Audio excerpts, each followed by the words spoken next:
What's up everyone, it's Ojh and we are back at it again, and in this video the news we've all been waiting for, events are coming to Warcraft Rumble.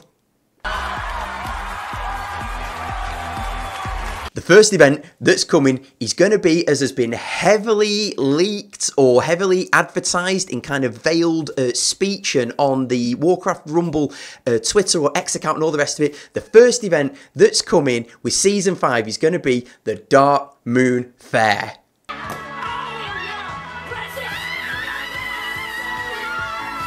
So in this video, I'm going to give you all the information that you need around the Darkmoon Faire, and at the end, there's going to be some Fairy Dragon gameplay to show you how the talents work. But more importantly, let's get straight into it with the Darkmoon Faire. So come one, come all, Celes Darkmoon will be setting up the Darkmoon Faire in Warcraft Rumble for the first time in Season 5. You're going to complete challenges, earn prize tickets for you and your guild, and then exchange them tickets for some fantastic rewards of your choice. The only requirement to participate in this is that you need to be at 40 sigils to access the event, but outside of that, it's available to everybody from 40 sigils onwards, and this event is going to cycle every 2 weeks. So it's going to be on for a week, off for a week, and then back on for a week again. I don't know how long that's going to last for, but that is going to be the rotation. And to quote the information we have been given as content creators, it says the goal is to always have something active on the island. So in the off week, it might be a reasonable assumption to assume that that will give us space for a different event to slot into that gap. So let's have a look at the gameplay and what we know. Okay, so when you log into the game then, you're going to have the Darkmoon Faire icon, which is going to be in the centre of the map between both of the icons as shown in the left of the two pictures there. You're going to be able to select and complete challenges. That's going to reward you prize tickets when you've met that particular objective, and there's going to be quests that are going to be part of the Darkmoon Faire as showed in the picture on the right.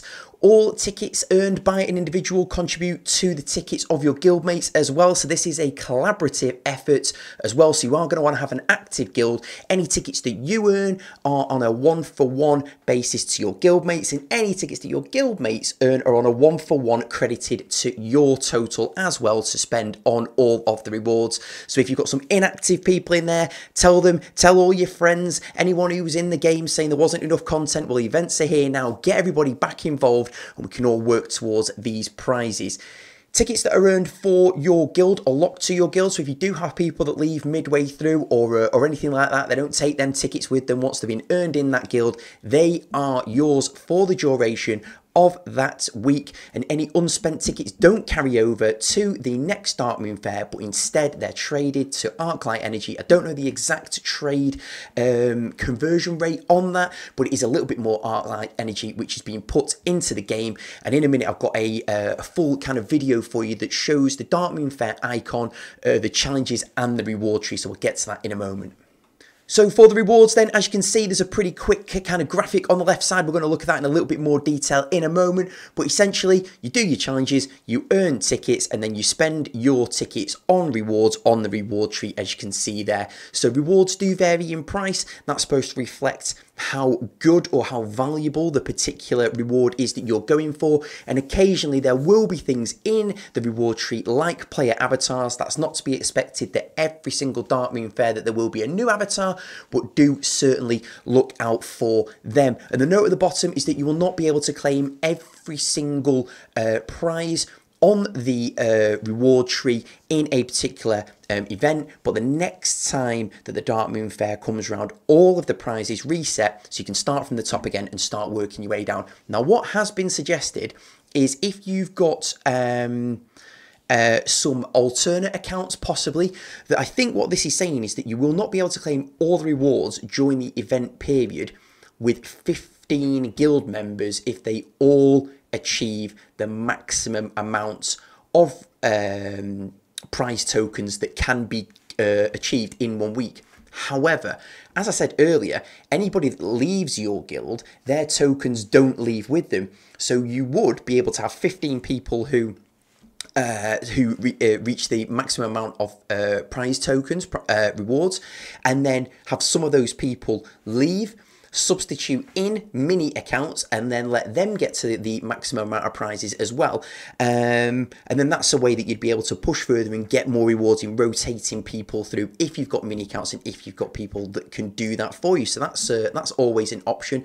That should help you progress to get even more. This is going to help with people's account progression. If there's people that are joining the game right now that are late to it, this will help them catch up. And people that are pushing through or towards heroics or through the heroic campaign towards Elixir, Molten Core eventually, this is going to really good way of helping push through. So let's have a look at the UI then. Okay, so as I said, this is what it's going to look like when you log into the game. You're going to click on that eye there, and it's going to have your daily challenges, your weekly challenges, and as we scroll down there, it's going to have all various different bits and pieces on there. So we've got cores of different value, we've got stars for leaders, we've got stars for minis, we've got gold in there, all sorts of things that are going to help with your account progression. And like I say, this is not an individual sport. This is not an individual event. The more and more that you help out, and the more and more that your guild mates help out, you're all going to help each other get as many rewards as you can, progress your account, and get through that content. And as I was saying at the start, Darkmoon Faire is going to roll around every other week. And the aim of the game from the developers is to have something to do all the time. So there is that middle week there. So who knows what's going to fill that gap. Okay, so as with the Darkmoon Faire, then it's going to bring modifications, game-altering changes as you work throughout your challenges for those tickets. And the first appearance change that you're going to notice on the first week of this is that the chests and gold nodes have been replaced by Darkmoon chests, which, as you can see on the right, are going to have some pretty interesting kind of changes to the game. We've got March of the Sappers on the left there, so when you're playing minis, you're going to have sappers spawning from your base. There's also a March of the Murlocs and a March of the Skeletons. I've got a clip coming up of that. March of the Murlocs, essentially for the duration of that, makes your army behave like you've got a Murkai on the map. And on the right there, you can see we've got a Mega Chicken. Not sure what the old Mega Chicken does, but it looks pretty interesting all the same. So, as I said earlier, this is coming with Season 5. This isn't coming on the first day of Season 5. So on the 17th of April, when Season 5 releases, this won't be available. It's going to be slightly into Season 5, slightly delayed into Season 5, and the kind of finger in the air at the moment is the beginning of May. So that's when you're going to see this. So if you download the update or whatever happens overnight of the 16th into the 17th, when the Darkmoon Faire doesn't appear, it's fine. It's going to be coming shortly. The aspiration is early May. So as it says, for every 4 Darkmoon chests opened, random map-wide events will occur for both players. So that's going to be really interesting. And as the Fair returns every other week, there'll be new modifiers, new effects, new things to look out for, and new ways of playing the game and keeping it fresh. So this is going to be really exciting. Let's look at some gameplay clips. So one of the modifiers then is called Deja Vu. So when Deja Vu is active, it means that the minis in your hand at that time don't change. So one of the chests has been open on the right hand side, but that's not going to affect anything because that chest is still contested. But the chicken's got the chest on the left.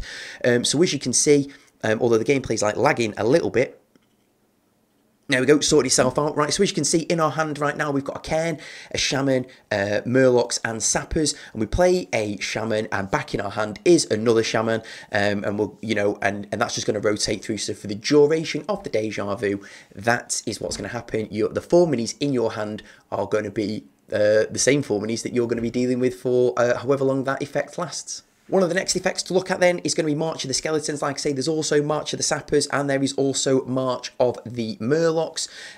So it acts very much the same as Murkai would. So the chest on the left has been open there, which seems to have given those 2 Murlocs a little bit of a invisibility thing going on there.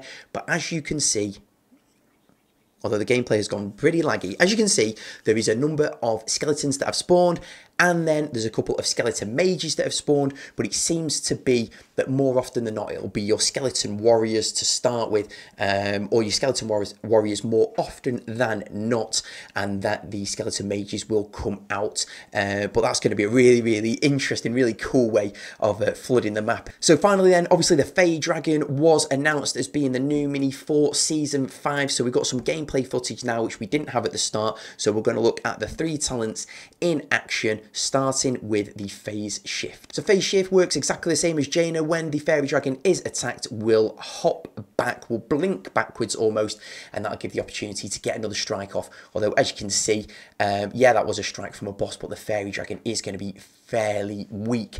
The second talent that we're going to look at is invisibility.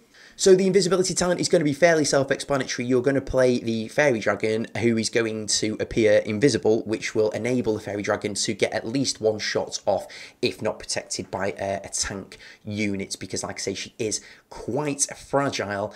And this was going to be one of my picks as being the strongest talent, although possibly Fae Blessing, which we're going to look at next, might be actually the one to go for. So the Fae Blessing talent then is largely touted as probably going to be the strongest talent for the Faerie dragon. So when you see the Faerie dragon is played, grants resist to one of the minis. The mini that's affected is going to look like that one there with the blue orb, the blue bubble around it. And if paired up with something like an abomination or a gargoyle, could be incredibly strong.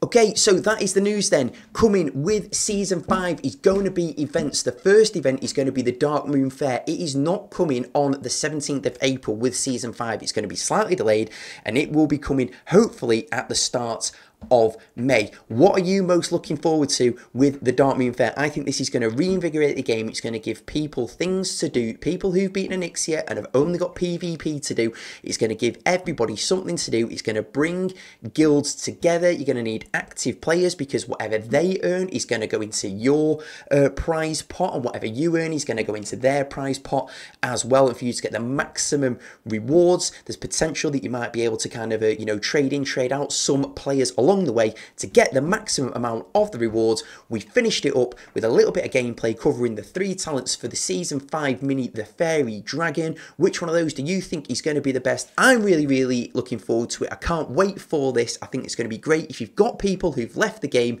tell them all about it. Events are here, and this is the first of more to come. For more Season 5 content and general Warcraft content, get yourself subscribed. If this video was useful, please give it a thumbs up. Thanks for watching. I'll see you in the next one.